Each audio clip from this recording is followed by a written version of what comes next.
Yo, peeps.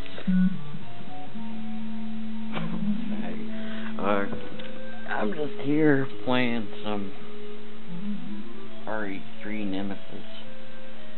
Jamming out to some 16-bit Castlevania 3 NES music. Probably here in the background, but check it out. Look what I'm doing. That's points.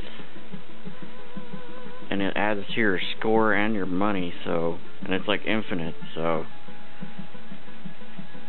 I'm gonna get a huge sum of money so I can get infinite ammo. This is Mercenaries. If you don't know RE3, I don't know what to tell you, because this game is freaking sick. But I don't know. This is kind of cheating, I guess, but screw it.